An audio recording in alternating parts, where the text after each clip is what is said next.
નમસ્તે વિદ્યાર્થી મિત્રો, હું દેવાંગ પ્રજાપતિ ઉપનિષદ સાયન્સ એકેડમી લીમખેડાથી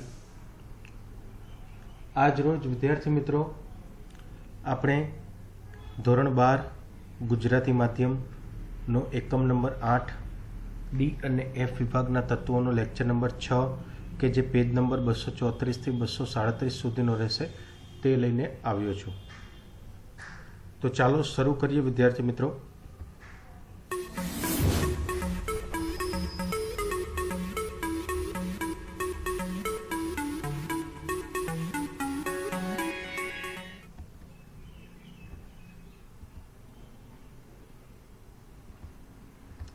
વિડીયોને શરૂ કરીએ તે પહેલાં વિદ્યાર્થી મિત્રો જોઈ લઈએ કે ગયા વિડીયોની અંદર આપણે શેનો અભ્યાસ કરેલો, બરાબર છે।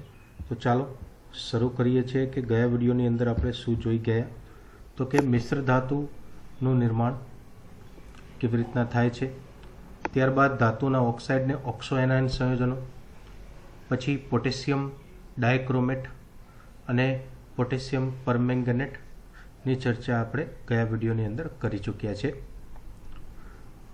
હવે આજે આપણે આ વિડીયોની અંદર કયા મુદ્દાઓ જોવાના છીએ તે જોઈ લઈએ। આંતર સંક્રાંતિ તત્વો એટલે કે એફ વિભાગના તત્વો, ત્યારબાદ લેન્થેનોઇડ્સ, તેની ઇલેક્ટ્રોન રચના, પરમાણુય અને આયનીય કદ, ઓક્સિડેશન અવસ્થાઓ તથા તેની સામાન્ય લાક્ષણિકતાઓની ચર્ચા આપણે આજ રોજ આ વિડીયોની અંદર કરવાના છીએ। તો ચાલો શરૂ કરીએ વિદ્યાર્થી મિત્રો। સૌપ્રથમ છે આંતર સંક્રાંતિ તત્વો એટલે કે એફ વિભાગના તત્વોની વાતચીત। તો કે એફ વિભાગના બે શ્રેણી ધરાવે છે।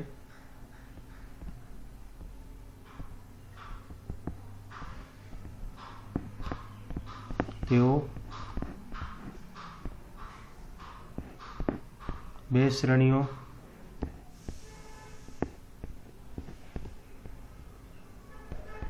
ધરાવે છે, લેન્થેનોઇડ્સ અને એક્ટિનોઇડ્સ। કઈ બે શ્રેણી છે? એક છે લેન્થેનોઇડ્સ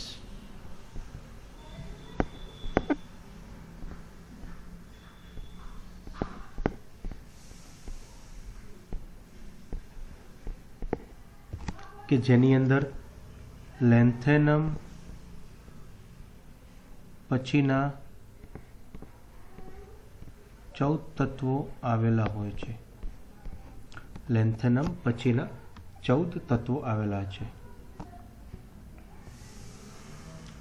ત્યારબાદ બીજી શ્રેણી છે વિદ્યાર્થી મિત્રો એક્ટિનોઇડ્સ।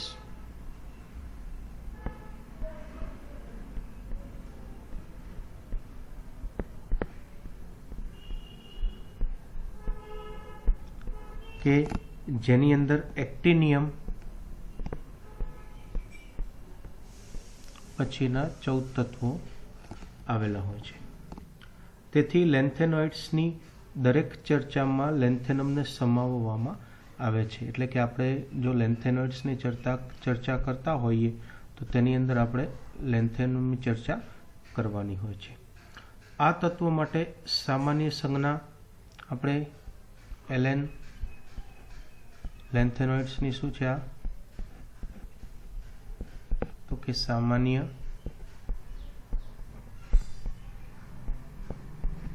સંજ્ઞા વધારે પડતી ઉપયોગમાં આપણે લઈએ છીએ।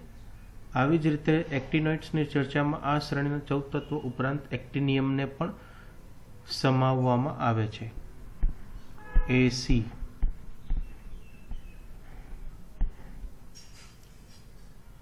બરાબર છે।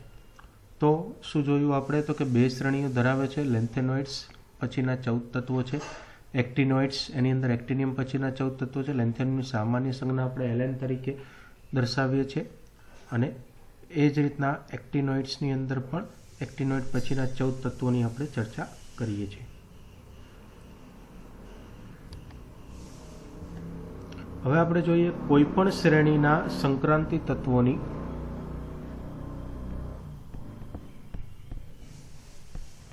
કોઈપણ શ્રેણીના સંક્રાંતિ તત્વોની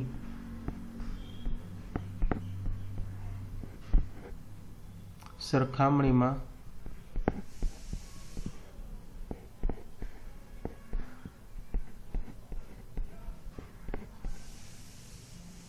લેન્થેનોઇડ્સ એકબીજા સાથે વધુ નજીકથી સમાનતા દર્શાવે છે.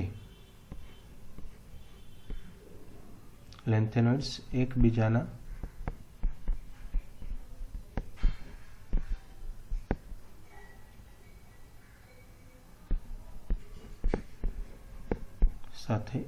સાથે વધુ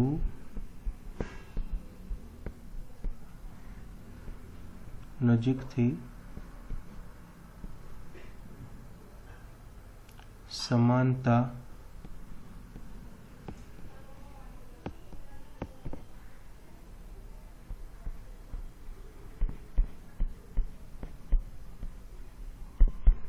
દર્શાવે છે.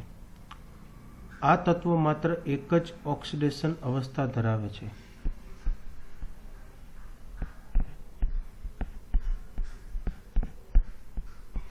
માત્ર કોઈ એક જ ઓક્સિડેશન અવસ્થાઓ ધરાવે છે અને તેમનું રસાયણ વિજ્ઞાન આ સમાન ગુણધર્મોવાળા તત્વોમાં કદ અને કેન્દ્રીય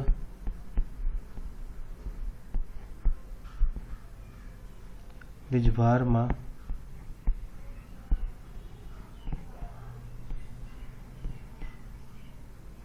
થતા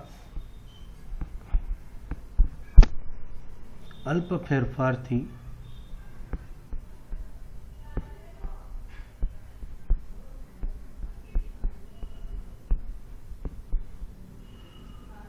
શ્રેણીમાં થતી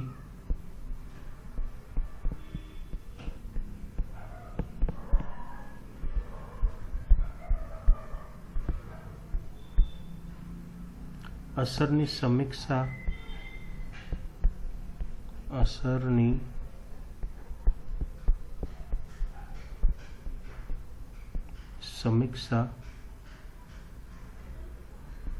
કરવાની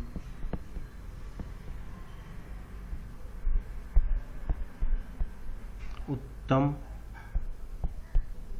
તક પૂરી પાડે છે. કદ અને કેન્દ્રીય વીજભાર એમાં થતા અલ્પ ફેરફારની શ્રેણીમાં થતી અસરની સમીક્ષા કરવાની આપણને ઉત્તમ તક પૂરી પાડે છે. બીજી તરફ એક્ટિનોઇડ્સનું આપણે રસાયણ વિજ્ઞાન ઘણું વધારે જટિલ છે.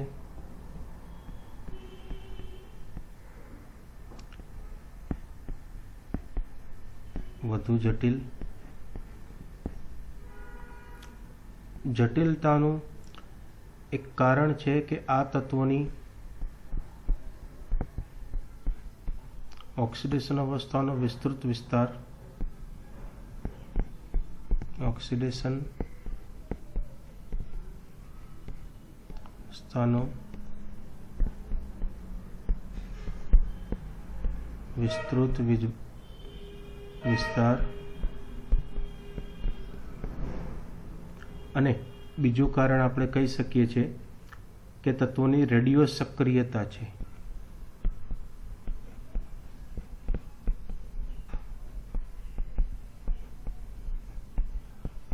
આ બે જવાબદાર કારણ હોઈ શકે છે જે આ તત્વોના અભ્યાસમાં કેવો છે તો કે અભ્યાસને આપણને વધુ મુશ્કેલ બનાવે છે.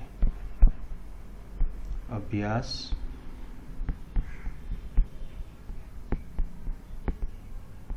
વધુ મુશ્કેલ બનાવે છે. અહીં આ બે શ્રેણીનો અભ્યાસ આપણે અલગ અલગ રીતે કરવાનો છે. અહીં આપણે એક કઈ શ્રેણી તો કે લેન્થેનોઇડ્સ અને બીજી છે એક્ટિનોઇડ્સ. આ બંને શ્રેણીનો અભ્યાસ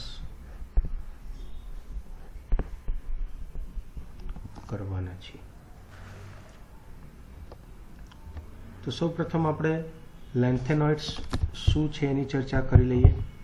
તો કે લેન્થેનમ અને લેન્થેનોઇડ્સના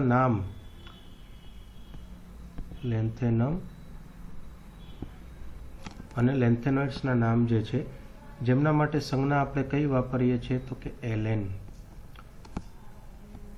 સંજ્ઞા.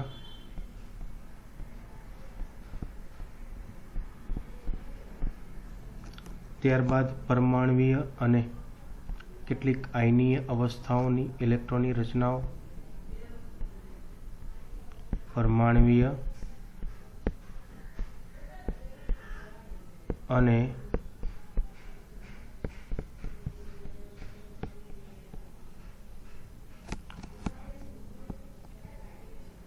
કેટલીક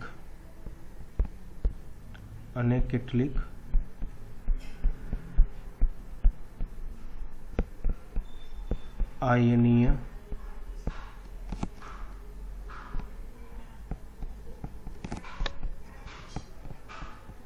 અવસ્થાઓની ઇલેક્ટ્રોનીય રચનાઓ તથા પરમાણુની ત્રિજ્યા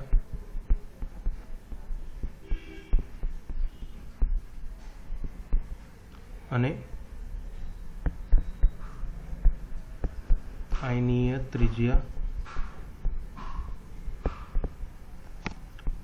આપણને કોષ્ટક 8.9 ની અંદર દર્શાવેલી છે. બરાબર છે. ત્યારબાદ આપણે લેન્થેનોઇડ્સની ઇલેક્ટ્રોનીય રચનાની ચર્ચા કરીએ. તો કે અહીં એવું જોવા મળે છે કે આ તત્વોના પરમાણુની ઇલેક્ટ્રોન રચનામાં 6s2 એક સમાન છે, પરંતુ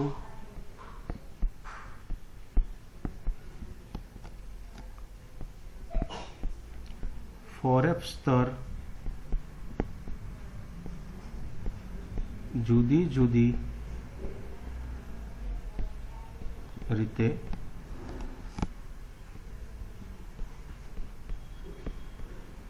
ભરાય છે. 6s2 એક સમાન દરેકમાં હશે, પરંતુ 4f એક પછી એક અલગ અલગ રીતે ભરાય છે, જે આપણને કોષ્ટકની અંદર માહિતી આપી છે. જો કે બધા ત્રિધન આયનો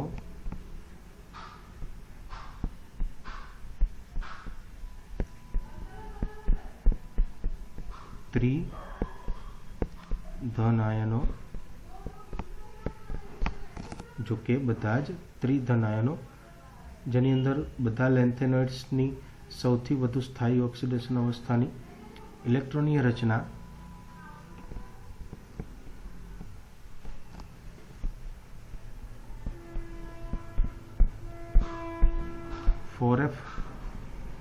n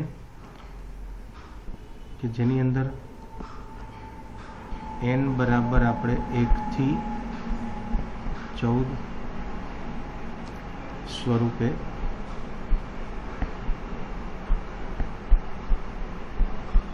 હોય છે. તો આ છે ઇલેક્ટ્રોનીય રચના.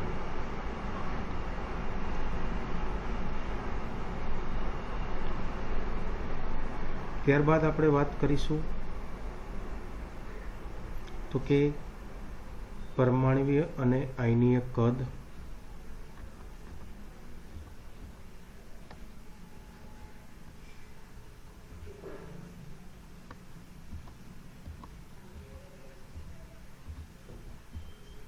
ટોપિક છે આપણો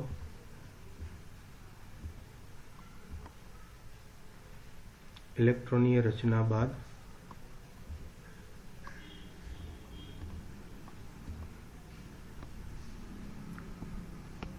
પરમાણ્વીય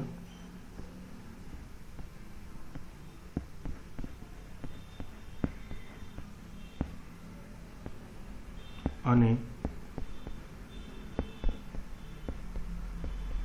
આયનીય કદ, તો કે જેની અંદર લેન્થેનોઇડ્સની આયનીય ત્રિજ્યામાં થતો વલણ આપણને અહીં દર્શાવેલું છે. તો લેન્થેનિયમથી શરૂ કરીને લ્યુટેશિયમ સુધી પરમાણવીય અને આયનીય ત્રિજ્યાઓમાં થતો એકંદર ઘટાડો, જેને આપણે શું કહેતા હતા,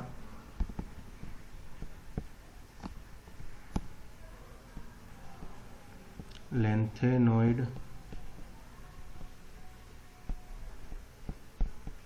સંકોચન. તેનો અભ્યાસ આપણે ઓલરેડી કરી ચૂક્યા છે. આ લેન્થેનોઇડ્સના રસાયણ વિજ્ઞાનમાં એક અદ્વિતીય એટલે કે યુનિક ફીચર છે. આની તૃતીય સંક્રાંતિ શ્રેણીના તત્વોની રસાયણ વિજ્ઞાન પર દૂરગામી અસર થાય છે, એટલે કે બદલાયેલી છે, જેમાં પરમાણુય ત્રિજ્યાઓમાં થતો ઘટાડો વધુ નિયમિત હોતો નથી, એટલે કે નિયમિતતા જોવા નથી મળતી, થતો ઘટાડો, જેવો કે M+3 આયનોમાં કેવું હોય છે, નિયમિત.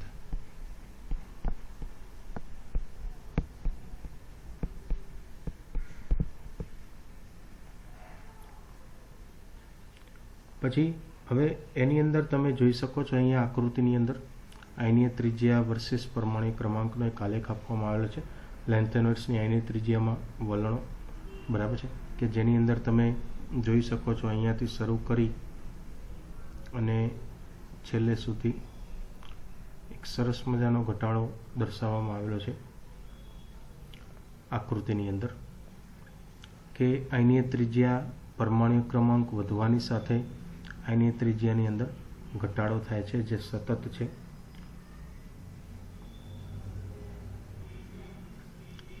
પછી આ સંકોચન લગભગ એવું છે, આ સંકોચન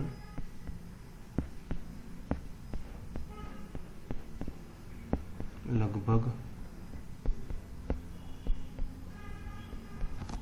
એવું છે કે જે સામાન્ય સંક્રાંતિ શ્રેણીઓમાં જોવા મળે છે.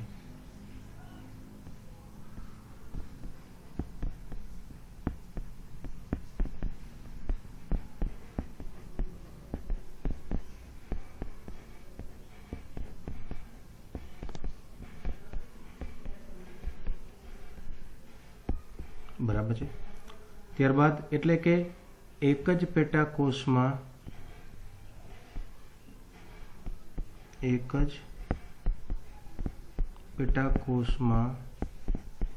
એટલે કે એ જ ઓર્બિટની અંદર એક ઇલેક્ટ્રોન પર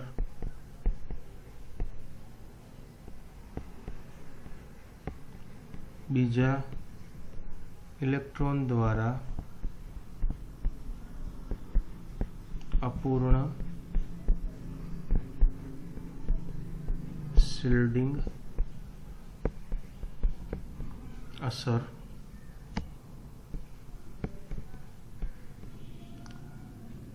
જો કે શ્રેણીમાં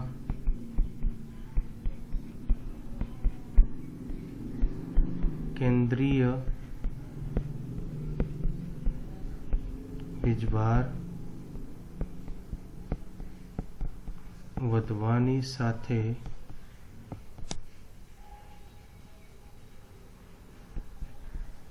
એક ડી ઇલેક્ટ્રોન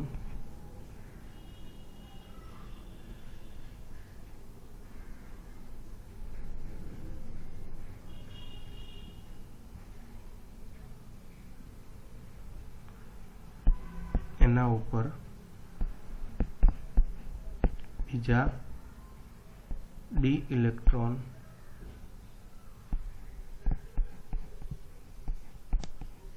શિલ્ડિંગ અસરની સરખામણીમાં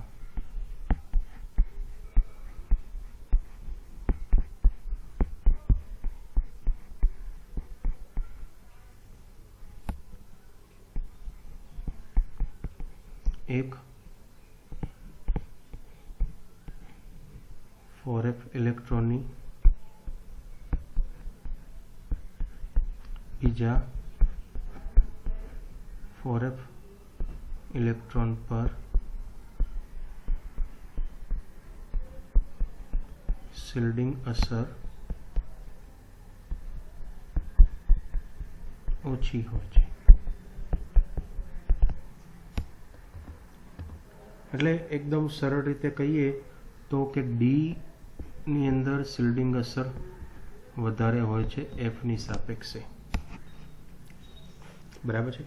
શ્રેણીમાં પરમાણ્વીય ક્રમાંક વધવાની સાથે, પરમાણ્વીય ક્રમાંક એટલે કે ઝેડ જે છે એ વધવાની સાથે પરમાણ્વીય કદ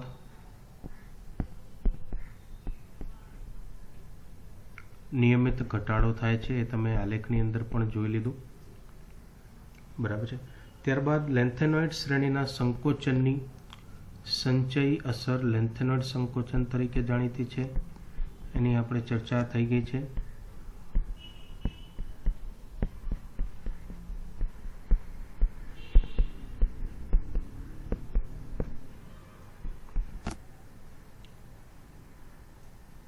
હવે જોઈએ આપણે તો કે લેન્થેનોઇડ સંકોચનના કારણે તૃતીય સંક્રાંતિ શ્રેણીના તત્વોની ત્રિજ્યાઓ, તૃતીય સંક્રાંતિ શ્રેણીના તત્વોની ત્રિજ્યાઓ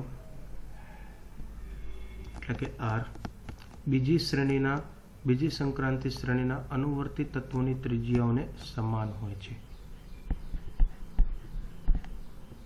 બીજી સંક્રાંતિ શ્રેણીના અનુવર્તી તત્વોની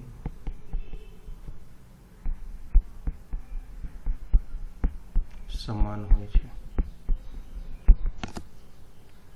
બરાબર છે. ધારો કે ઉદાહરણ જોઈએ આપણે. અહીં આપણી પાસે છે ઝિર્કોનિયમ કે જેની ત્રિજ્યા આપણને આપેલી છે 160 પિકોમીટર અને HF જેની ત્રિજ્યા આપેલી છે 159 પિકોમીટર. આ બે ઉદાહરણ આપણે યાદ રાખવાના છે વિદ્યાર્થી મિત્રો. ની સમાન ત્રિજ્યા લેન્થેનોઇડનું સંકોચનનું પરિણામ છે. આ બાબત આપણે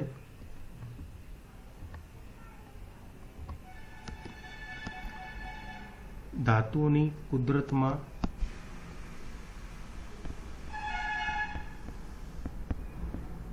આ બાબત જે છે, બરાબર છે, આ ધાતુઓની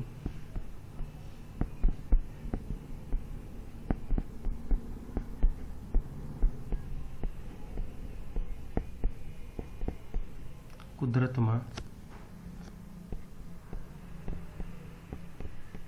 સાથે મળી આવવા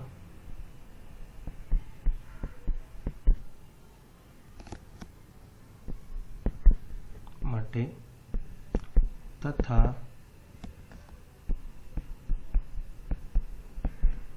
તેમના અલગીકરણમાં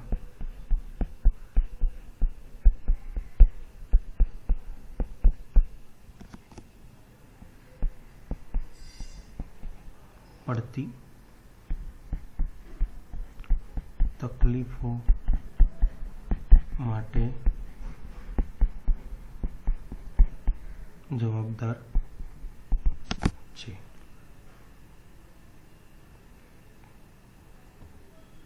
તો આ છે વિદ્યાર્થી મિત્રો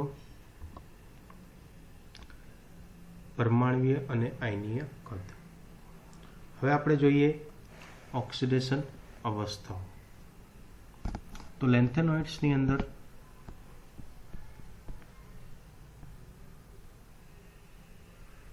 La2 અને લેન્થેનમમાં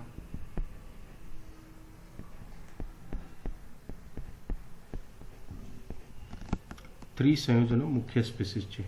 તેમ છતાં દ્રાવણમાં અથવા ઘન સંયોજનોમાં ક્યારેક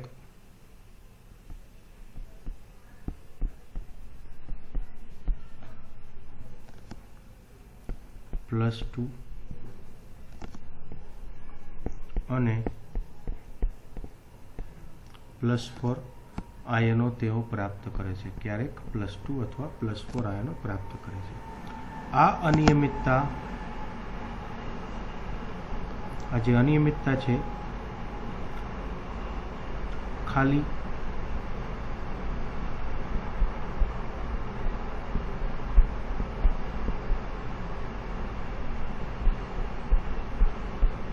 અથવા તો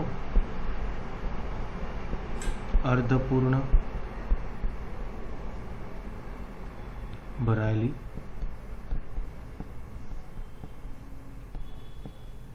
और पूर्ण भरायेली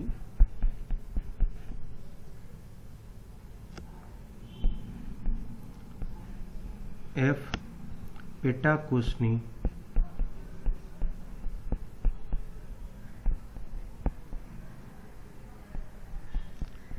सविशेष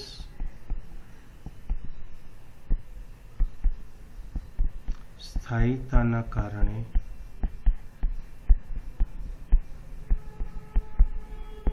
जोवा मळे छे।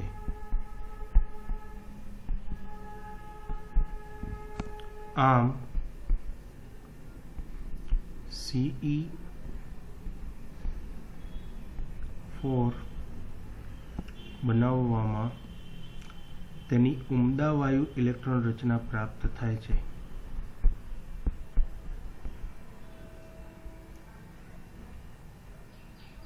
परंतु ते प्रबळ ऑक्सिडेशन करता छे।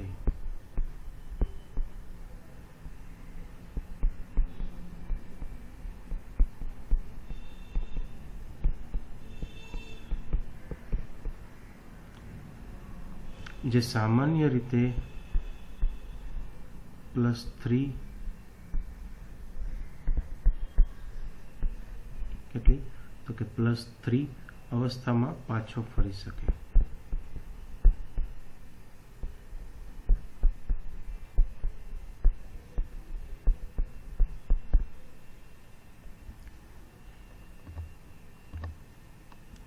ત્યારબાદ CE4+ માંથી CE4+2 CE3+ માટે જે વિદ્યુત ધ્રુવ પોટેન્શિયલનું મૂલ્ય છે એ આપણને 1.74 વોલ્ટ છે, જે સૂચવે છે કે પાણીનું ઓક્સિડેશન કરી શકે છે। શું કરી શકે છે? પાણીનું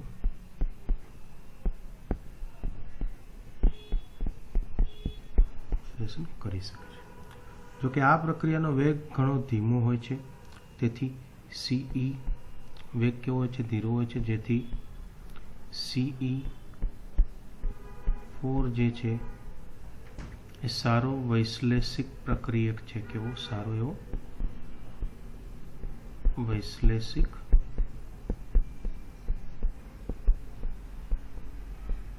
પ્રક્રિયક છે। પછી આપણી પાસે છે થોડાક ઉદાહરણો PR, ND, TB અને DY। આ પણ +4 ઓક્સિડેશન અવસ્થાઓ દર્શાવે છે, પરંતુ માત્ર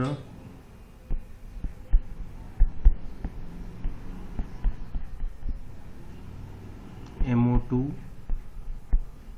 ઓક્સાઇડ સંયોજનોમાં જ। EU+2 બે S ઇલેક્ટ્રોન ગુમાવવાના કારણે બને છે અને તેની F ની અંદર 7 ઇલેક્ટ્રોનીય રચના આ આયન બનવાના કારણે હોય છે। જો કે EU+2 એક પ્રબળ રિડક્શન કરતા છે। કેવું? પ્રબળ રિડક્શન કરતા છે, જે સામાન્ય રીતે +3 અવસ્થામાં ફેરવાતા હોય છે। એ જ રીતે બીજું એક ઉદાહરણ જોઈએ વિદ્યાર્થી મિત્રો, Yb+2 જે Fની અંદર 14 ઇલેક્ટ્રોન રચના ધરાવતો રિડક્શન કરતા છે. Tb જે છે 4 અર્ધપૂર્ણ ભરાયેલી F કક્ષકો ધરાવે છે. અર્ધપૂર્ણ એટલે 7, અને તે કેવો છે? ઓક્સિડેશન કરતા.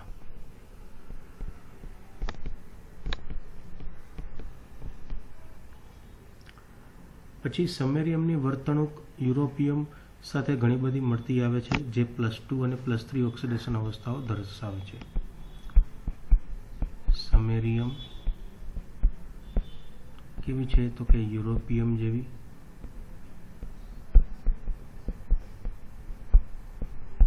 અને એની ઓક્સિડેશન અવસ્થાઓ +2 અને +3 દર્શાવે છે. તો આ છે વિદ્યાર્થી મિત્રો ઓક્સિડેશન અવસ્થાઓ. ત્યારબાદ અહીં તમને લેન્થેનમ અને લેન્થેનોઇડ્સની ઇલેક્ટ્રોન રચના અને તેની ત્રિજ્યાઓ આપેલી છે, બરાબર છે, જે તમારી પાઠ્યપુસ્તકની અંદર કોષ્ટક સ્વરૂપે આપેલી છે. લેન્થેનમ અને લેન્થેનોઇડ્સની ઇલેક્ટ્રોન રચના અને ત્રિજ્યાઓ કે લેન્થેનમ, સીરિયમ, પ્રોસિડિયમ, પછી નિયોડિયમ, પ્રોમિથિયમ, સમેરિયમ, યુરોપિયમ, ગેડોલિનિયમ, ટર્બિયમ, ડાયસ્પ્રોસિયમ, હોલ્મિયમ, અર્બિયમ, થુલિયમ, યટરબિયમ અને લ્યુટેશિયમ.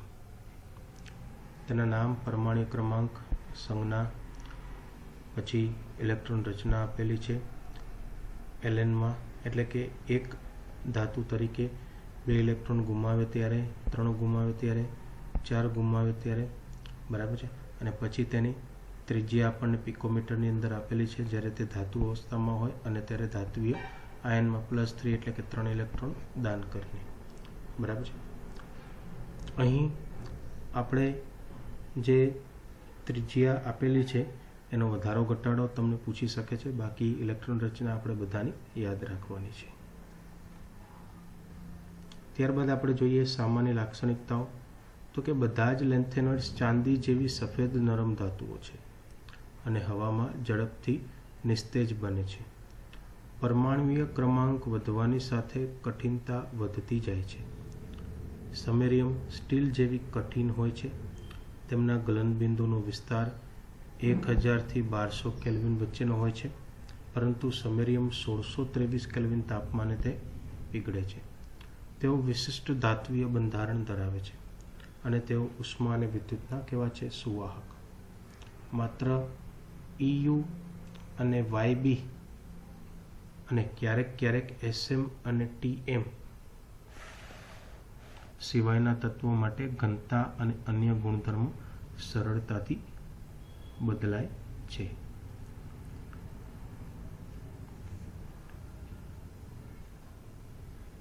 ત્યારબાદ અનેક ત્રિસંયોજક લેન્થેનોઇડ્સ આયનો ઘન અવસ્થામાં અને જલીય દ્રાવણોમાં રંગીન હોય છે, કલરવાળા.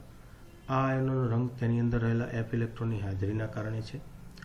La+3 અને Lu+3 કોઈ રંગ ધરાવતા નથી, પરંતુ બાકીના આયનો રંગ ધરાવે છે. તેમ છતાં સંભવિત રીતે F સ્તરની ઉત્તેજનાના કારણે અવશોષણ પટ જે છે એ ખૂબ સાંકડો થઈ જાય છે. F0 પ્રકાર La+3 અને Ce+4 અને F14 પ્રકાર Yb+2 અને Lu+3 આયનો સિવાયના બધા લેન્થેનોઇડ્સ આયનો કેવા હોય છે? તો કે અનુચુંબકીય ગુણધર્મ ધરાવે છે. નિયોડિમિયમમાં અનુચુંબકત્વ મહત્તમ હોય છે. ત્યારબાદ લેન્થેનોઇડ્સની પ્રથમ આયનીકરણ એન્થાલ્પી લગભગ 600 kJ/mol, દ્વિતીય આયનીકરણ એન્થાલ્પી 1200 જે કેલ્શિયમને સમતુલ્ય હોય છે. તૃતીય આયનીકરણ એન્થાલ્પીમાં ફેરફારની ઊંડાણમાં ચર્ચા સૂચવે છે કે વિનિમય એન્થાલ્પીનું મહત્વ, જેમ કે પ્રથમ શ્રેણી સંક્રાંતિ શ્રેણીની 3D કક્ષકોમાં ખાલી, અર્ધપૂર્ણ ભરાયેલી કે સંપૂર્ણ ભરાયેલી F કક્ષકોના સ્તરે કેટલીક મર્યાદા સુધી સ્થાયીતા પ્રદાન કરવામાં જોવા મળે છે. આ બાબત લેન્થેનમ, ગેડોલિનિયમ અને લ્યુટેશિયમની તૃતીય આયનીકરણ એન્થાલ્પીના અસામાન્ય નીચા મૂલ્યોનું સૂચન કરે છે. અહીં તમે હવે આપણે લેન્થેનોઇડ્સની રાસાયણિક પ્રક્રિયાની ચર્ચા કરીશું. રાસાયણિક ગુણધર્મો, બરાબર છે. તો આકૃતિની અંદર તમે જોઈ શકો છો કે લેન્થેનોઇડ એસિડ સંયોજનો સાથે પ્રક્રિયા H2 આપે છે. હેલોજન તત્વો સાથેની પ્રક્રિયા કરીને LnX3 આપે છે. પાણી સાથેની પ્રક્રિયાથી LnOH થ્રાઇસ એટલે કે હાઇડ્રોક્સાઇડને હાઇડ્રોજન આપે છે. કાર્બન સાથે 2773 કેલ્વિન તાપમાને પ્રક્રિયા કરવાથી LnC2 આપે છે. નાઇટ્રોજન સાથે ગરમ કરવાથી LNN આપે છે. સલ્ફર સાથે બાળવામાં આવે ગરમ કરવાથી તો Ln2S3 આપણને આપે છે. અને O2 ની અંદર બાળવામાં આવે તો Ln2O3 આપણને આપે છે.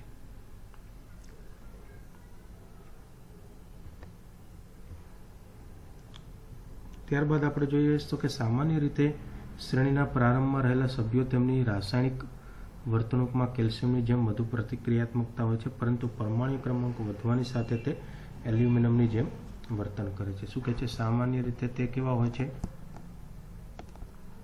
કેલ્શિયમ જેવા, પરંતુ પરમાણુ ક્રમાંક Z વધતા તેઓ એલ્યુમિનિયમ જેવું વર્તન કરવા માંડે છે. અર્ધ પ્રક્રિયા એક ઉદાહરણ લઈએ છીએ આપણે. Ln+3 3 ઇલેક્ટ્રોન મેળવશે અને Ln ની અંદર રૂપાંતરિત થશે. EU સિવાય જે વિદ્યુતધ્રુવ પોટેન્શિયલનું મૂલ્ય છે એ -2.2 થી -2.4 વોલ્ટના ગાળામાં હોય છે. EU માટે E0 નું પ્રમાણિત એટલે કે પ્રમાણિત વિદ્યુતધ્રુવ પોટેન્શિયલનું મૂલ્ય -2 વોલ્ટ છે.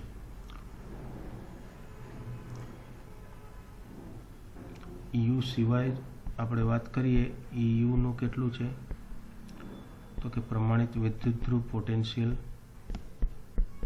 -2 વોલ્ટ, જ્યારે EU સિવાયના નું વિદ્યુતધ્રુવ પોટેન્શિયલ છે કેટલું છે? -2.2 વોલ્ટથી -2.4 વોલ્ટના ગાળામાં, એટલે કે રેન્જ હોય છે આટલી. પછી સ્વાભાવિક રીતે નાનો ફેરફાર છે. જ્યારે ધાતુઓને આપણે હાઇડ્રોજન વાયુ સાથે આપણે પ્રક્રિયાની વાત કરી ગયા હમણાં અલગ અલગ, બરાબર છે, આકૃતિની અંદર.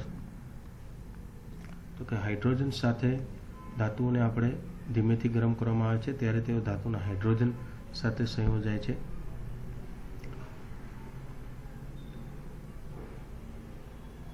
જ્યારે ધાતુને કાર્બન સાથે ગરમ કરવામાં આવે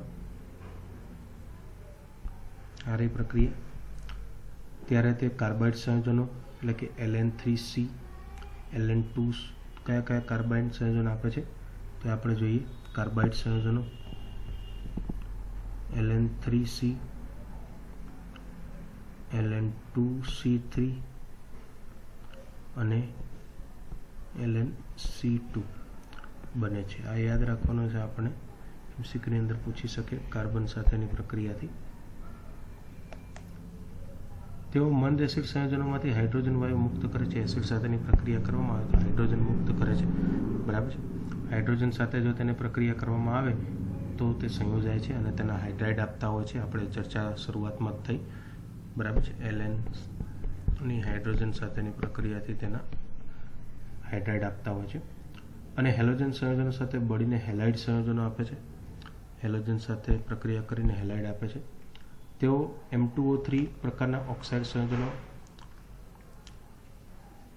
હરિયા ઓક્સિજન સાથે બાળવાથી અને MOH એટલે કે હાઇડ્રોક્સાઇડ સાથે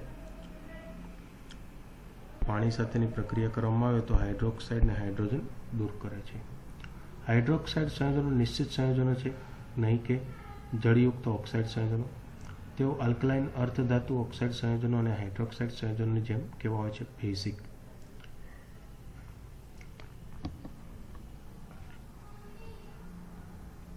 પછી ત્યારબાદ લેન્થેનોઇડ્સનો એક ઉત્તમ ઉપયોગ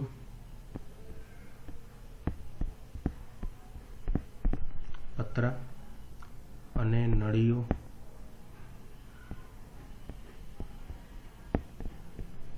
માં થાય છે. મિશ્ર ધાતુ સ્ટીલનું ઉત્પાદનમાં થાય છે. પતરાની નળીઓ માટે જે મિશ્ર ધાતુ વપરાય છે એલોય,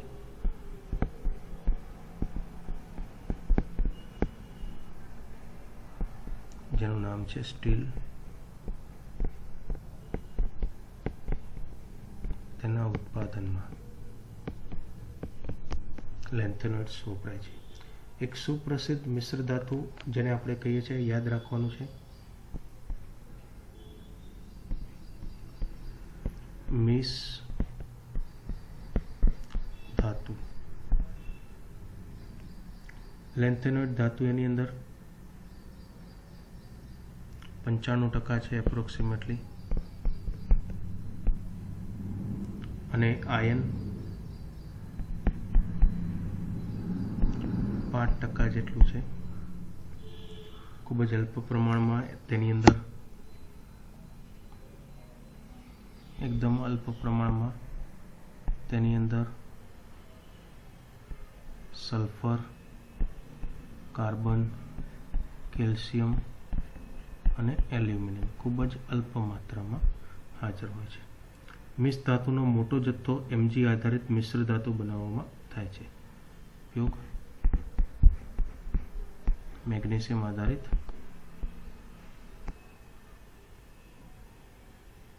મિશ્ર ધાતુ.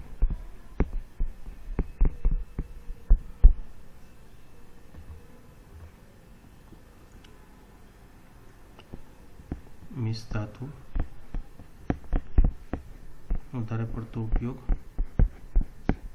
Mg આધારિત મિશ્ર ધાતુ માટે થાય છે, જેને આપણો ઉપયોગ બંદૂકની ગોળી,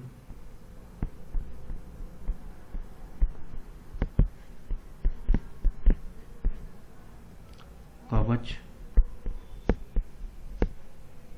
અને લાઇટરમાં ચકમક,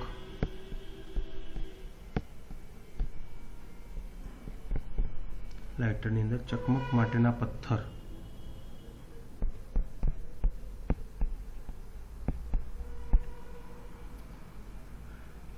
એના માટે ઉપયોગ થાય છે.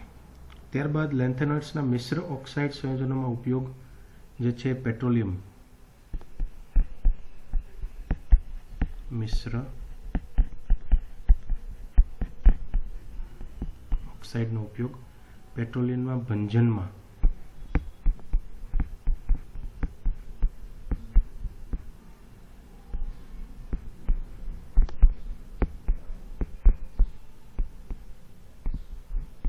ઉદ્દીપક તરીકે ઉપયોગ થાય છે.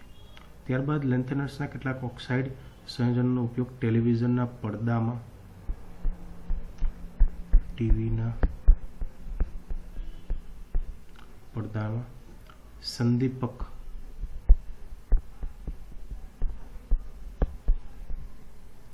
તરીકે, તેવી જ રીતે પ્રસ્ફુરણ પૃષ્ઠોમાં પણ થાય છે.